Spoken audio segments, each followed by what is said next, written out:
মনোনীত সংসদ সদস্য পদপ্রার্থী জনাব আরিফুল হক চৌধুরী সহধর্মণি জনাবা সামা হক চৌধুরী, উপস্থিত ভদ্র মহোদয়গণ, ভদ্র মহোদয়াগণ, আসসালামু আলাইকুম।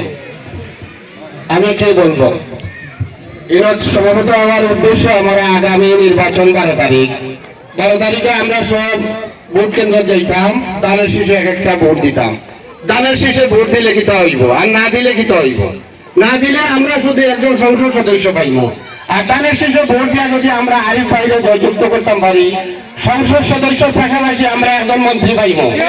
একজন মন্ত্রী পাইলে কয়েকজন বেশি কাম করতে পারবে। আর আমরা এই এলাকার কিটা দরকার, খাম খাজর দরকার। খাম খা করতে হইলে তাহলে কেন আমরা ভোট দিয়া বিপুল ভোটে জয়যুক্ত করিয়া সংসদে পাঠাইতে হইব।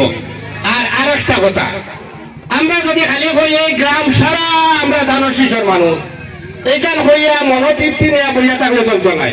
আমরা এর প্রমাণ দিতে হইব, সবে বুক কেন্দ্র দিয়ে ভোট দিয়া কেন্দ্রের মাঝে সবচেয়ে বেশি ভোট দিয়া দানব শিশু বাস করাইয়া আমরা যে সব এই গ্রামের দানব শিশুর ভোট এর প্রমাণ আমরা কেন্দ্রে ভোট দেওয়ার মাধ্যমে দিতে হইব।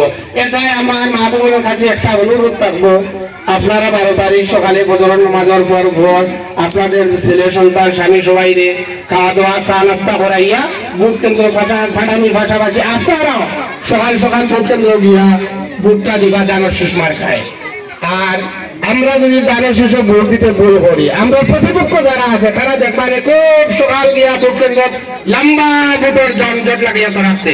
আর আমরা যদি করি পেলে আমরা ভোট আছে বাড়ির করে থাকি, ওই তো নাই। আপনারা সব 12 তারিখ সকালে উঠে ভোট কেন্দ্র যাইবানি, সব তো যাইবা। ভোট দিব কিসে, ভোট দিব কিসে, লাগারে লাগা, লাগারে লাগা, লাগারে লাগা। সবাইকে অসংখ্য